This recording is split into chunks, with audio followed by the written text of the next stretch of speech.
Hi yogis and yoginis, so sleeping swan pose. Great posture for opening up the hip, butt, IT band area.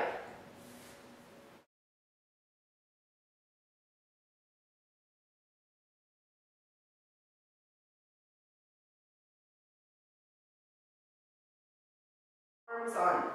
For some people, this pose is not going to be accessible if you have a knee issue.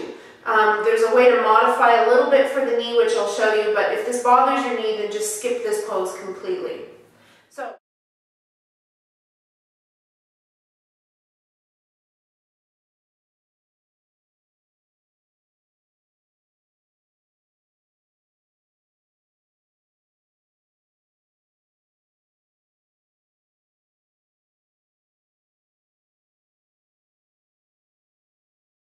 bring the right leg forward, stretching my left leg back. Sometimes if you have a knee issue, if you bring the knee more to the center, that will help, but sometimes it doesn't. So if it doesn't, then you just want to skip this pose altogether and do a different hip opener. Okay, but if your knee is feeling healthy here, then just go ahead and come on into this pose. Where this front knee is really very personal, and a lot of it has to do with how your hip structure is built.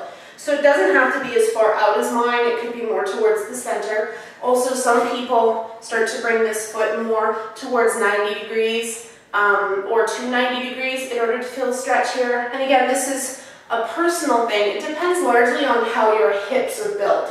So it's not a flexibility thing, you either have the bones for that or you don't. But feel free to play with the front leg to find your sweet spot. I'm going to time this for 5 minutes, but if you're newer to yin yoga, if you don't have a lot of experience in yin, you may want to start with 2 minutes or 3 minutes. So feel free to set your own timer. So maybe you'll feel a stretch right here on the hands. If so, stay here, okay? Or you could, come even further forward if this is a big stretch, okay? Some people like to put blocks or a bolster under their elbows, or you can come down to your elbows. Some of you will even be resting your head either on your hands or right on the floor here. So you just want to find a position to start that feels like a stretch, but that's comfortable and doable. 2 to 5 minutes.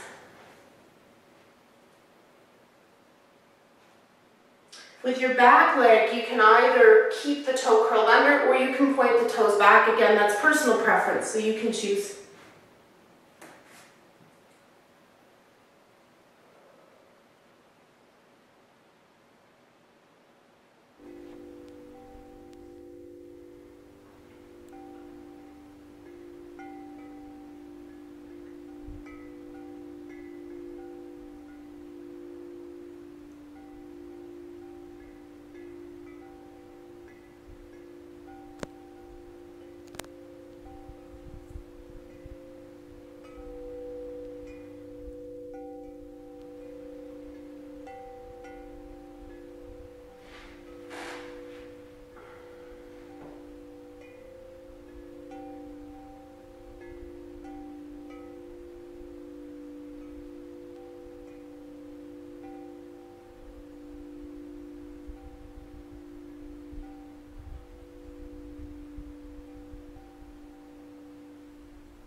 lots of ways to transition out of this.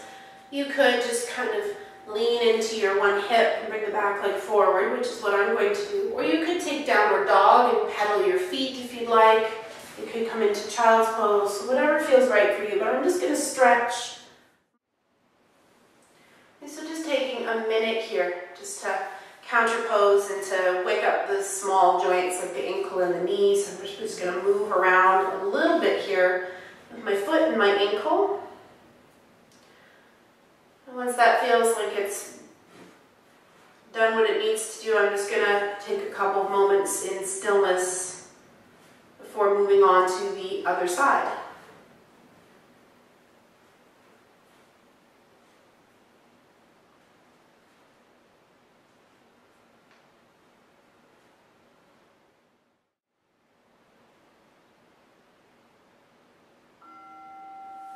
Okay, and then I'm just going to switch sides, so I'm bringing my left leg forward this time, stretching the right leg back.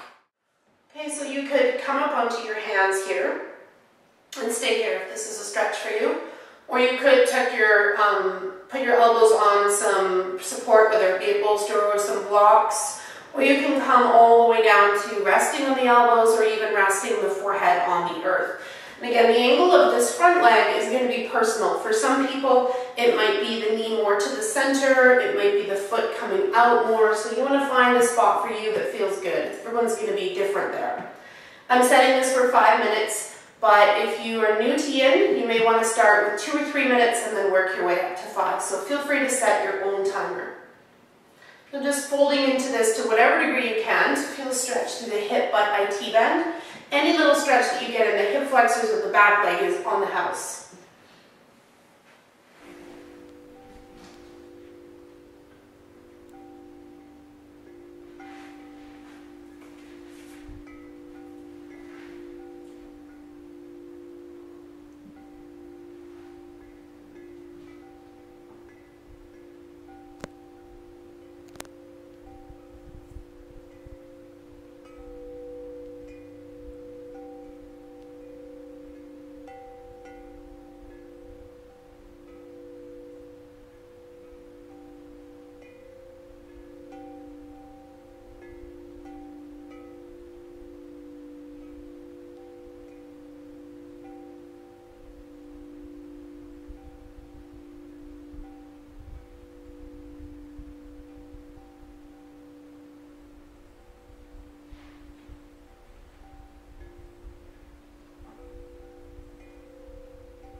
balance. And again, there's a few ways that you can transition here. You could take downward dog, you could take child's pose, but I'm just going to bring my back leg forward.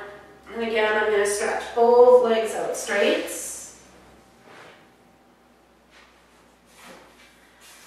I'm just going to move my legs just to wake up the ankle and the knee joints, which may have gotten a little crampy or a little fallen asleep maybe in this pose.